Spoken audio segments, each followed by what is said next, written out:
Chapter 22, Charlotte's Web, A Warm Wind. And so Wilbur came home to his beloved manure pile in the barn cellar. His was a strange homecoming. Around his neck he wore a medal of honor. In his mouth he held a sack of spider's eggs. There is no place like home, Wilbur thought, as he placed Charlotte's 514 unborn children carefully in a safe corner. The barn smelled good. His friends, the sheep and the geese, were glad to see him back. The geese gave him a noisy welcome. Congratulations, they cried. Nice work. Mr. Zuckerman took the medal from Wilbur's neck and hung it on a nail over the pig pen, where visitors could examine it. Wilbur himself could look at it whenever he wanted to. In the days that followed, he was very happy. He grew to a great size. He no longer worried about being killed, for he knew that Mr. Zuckerman would keep him as long as he lived. Wilbur often thought of Charlotte. A few strands of her old web still hung in the doorway. Every day, Wilbur would stand and look at the torn, empty web, and a lump would come to his throat. No one had ever had such a friend, so affectionate, so loyal, and so skillful. The autumn days grew shorter. Lurvy brought the squashes and pumpkins in from the garden and piled them on the barn floor, where they wouldn't get nipped on frosty nights. The maples and birches turned bright colors, and the wind shook them and they dropped their leaves one by one to the ground. Under the wild apple trees in the pasture, the red little apples lay thick on the ground, and the sheep gnawed them, and the geese gnawed them, and foxes came in the night and sniffed them. One night, just before Christmas, snow began to falling. It covered house and barn and fields and woods. Wilbur had never seen snow before. When morning came, he went out and plowed the drifts in his yard for the fun of it. Fern and Avery arrived, dragging a sled.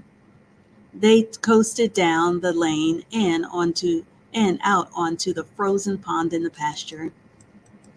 Coasting is the most fun there is, said Avery.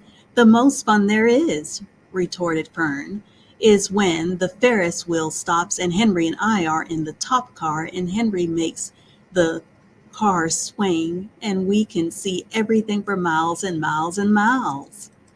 Goodness, are you still thinking about that old Ferris wheel? Said Avery in disgust. The fair was weeks and weeks ago. I think about it all the time, said Fern, picking snow from her ear. After Christmas, the thermometer dropped to 10 below zero. Cold settled on the world. The pasture was bleak and frozen. The cows stayed in the barn all the time now, except on sunny mornings when they went out and stood in the barnyard in the lee of the straw pile. The sheep stayed near the barn, too, for protection. When they were thirsty, they ate snow. The geese hung around the barnyard the way boys hang around a drugstore, and Mr. Zuckerman fed them corn and turnips to keep them cheerful. Many, many, many thanks, they always said when they saw food coming. Templeton moved indoors when winter came. His ratty home under the pig trough was too chilly, so he fixed himself a cozy nest in the barn behind the grain bins. He lined it with bits of dirty newspapers and rags, and whenever he found a trinket or a keepsake, he carried it home and stored it there. He continued to visit Wilbur 3 times a day, exactly at mealtime, and Wilbur kept the promise he had made. Wilbur let the rat eat first. Then, when Templeton couldn't hold another mouthful, Wilbur would eat. As a result of overeating, Templeton grew bigger and fatter than any rat you ever saw. He was gigantic. He was as big as a young woodchuck. The old sheep spoke to him about his size one day. You would live longer, said the old sheep, if you ate less. Oh my goodness gracious, look at how fat and disgusting Templeton looks. Oh my goodness. Who wants to live forever? Sneered the rat. I am naturally a heavy eater, and I get untold satisfaction from the pleasures of the feast. He patted his stomach, grinned at the sheep, and crept upstairs to lie down. All winter Wilbur watched over Charlotte's egg sack as though he were guarding his own children. He had scooped out a special place in the manure for the sack next to the board fence. On every cold nights, on very cold nights, he lay so that his breath would warm it. For Wilbur, nothing in life was so important as this small round object. Nothing else mattered. Patiently, he awaited the end of winter and the coming of the little spiders. Life is always a rich and steady time when you are waiting for something to happen or to hatch. The winter ended at last. I heard the frogs today, said the old sheep one evening. Listen, you can hear them now. Wilbur stood still and cocked his ears. From the pond in shrill choruses came the voices of hundreds of little frogs. Springtime, said the old sheep thoughtfully. Another spring. As she walked away, Wilbur saw a new lamb following her. It was only a few hours old. The snows melted and ran away. The streams and ditches bubbled and chattered with rushing water. A sparrow with a streaky breast, arrived and sang. The light strengthened. The mornings came sooner. Almost every morning there was another new lamb in the sheepfold. The goose was sitting on 9 eggs. The sky seemed whiter and a warm wind blew. The last remaining strands of Charlotte's old web floated away and vanished. One fine sunny morning after breakfast, Wilbur stood watching his precious sack.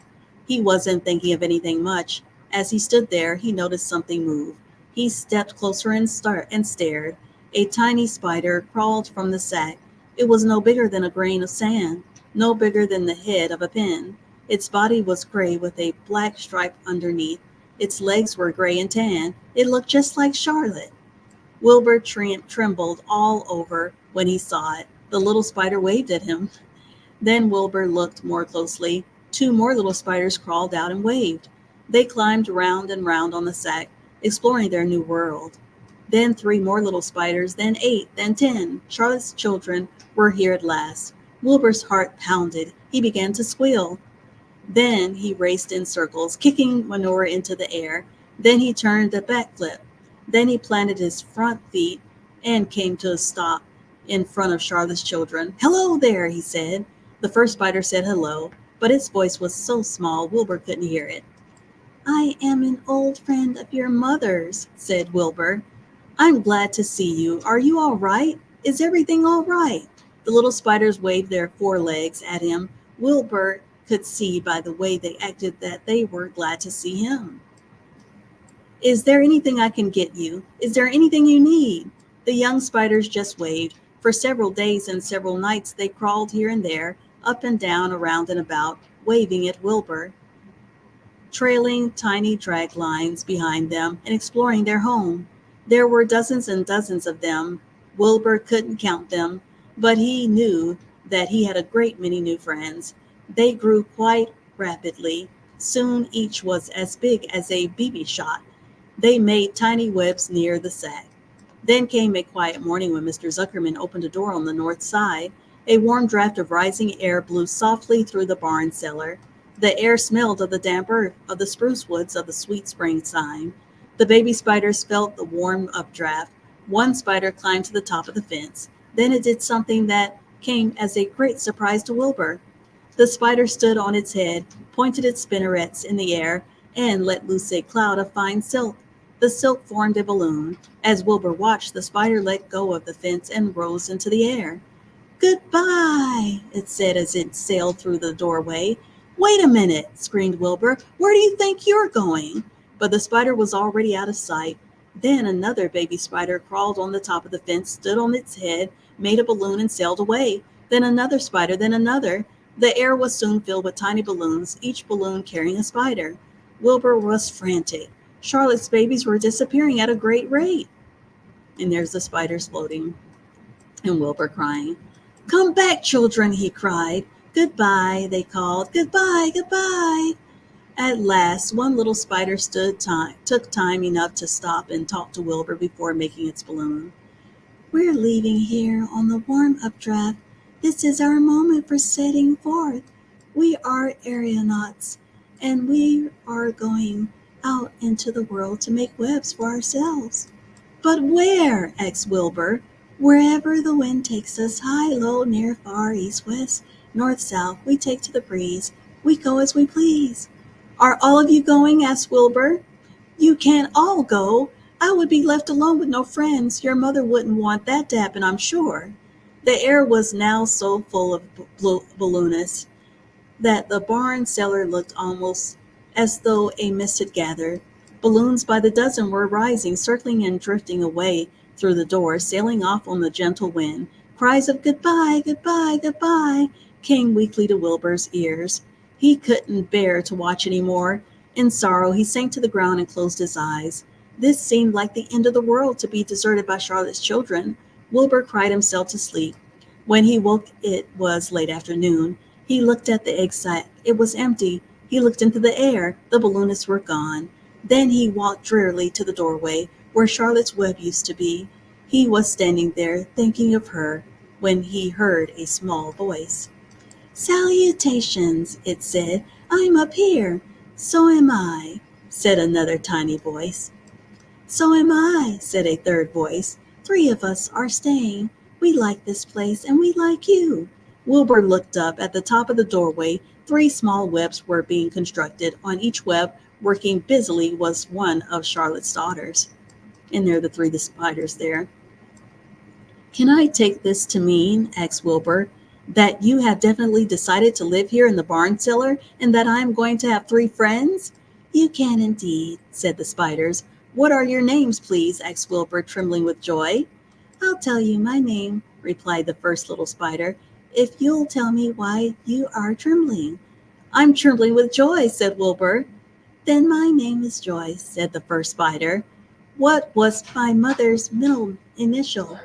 Asked the second spider. A, said Wilbur. Then my name is Aranea, said the spider. How about me? Asked the third spider. Will you go just pick out a nice, sensible name, I'm recording, for me? Something not too long, not too fancy, and not too dumb? Wilbur thought hard. Nellie, he suggested. Fine. I like that very much, said the third spider. You may call me Nellie. Just daintily fastened her orb, light line to the next spoke of the web. Wilbur's heart brimmed with happiness. He felt that he should make a short speech on this very important occasion. Joy, Ariana, Nellie, he began. Welcome to the barn cellar. You have chosen a hollow doorway from which to string your webs. I think it is only fair to tell you that I was devoted to your mother. I owe my very life to her. She was brilliant, beautiful, and loyal to the end. I shall always treasure her memory. To you, her daughters, I pledge my friendship forever and ever. I pledge mine, said Joy. I do too, said Ariana. And so do I, said Nellie, who had just managed to catch a small gnat. It was a happy day for Wilbur, and many more happy, tranquil days followed. As time went on and the months and years came and went, he was never without friends. Fern did not come regularly to the barn anymore. She was growing up and was careful to avoid childish things. Little sitting on a milk stool near a pigeon, but Charlotte's children and great-grandchildren and grandchildren and great-grandchildren were year after year lived in the doorway. Each spring there were new little spiders hatching out to take the place of the old. Most of them sailed away on their balloons, but always 2 or 3 stayed and set up housekeeping in the doorway.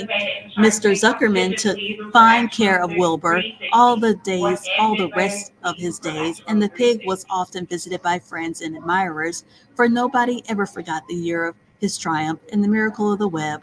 Life in the barn was very good, night and day, winter and summer, spring and fall, full of days, bright and days. It was the best place to be, thought Wilbur, this warm, delicious cellar with the garrulous geese, the changing seasons, the heat of the sun, the passage of swallows, the nearness of rats, the sameness of sheeps, the love of spiders, the smell of manure, and the glory of everything. Wilbur never forgot Charlotte. Although he loved her children and grandchildren dearly, none of the new spiders ever quite took her place in his heart. She was in a class by herself. It is not often that someone comes along who is a true friend and a good writer. Charlotte was both. The end. I so enjoyed that story, and I do apologize for any background noise. I'm here at work. Thank you all so very much for enjoying this story with me. Give this video a thumbs up if you enjoyed this story as much as I did. And I think I will end the page right here, showing Wilbur and looking at his new 3 friends, Charlotte's babies. Thank you all for watching. I'll see you in the next one, Lord willing. Bye. Share this on your social media.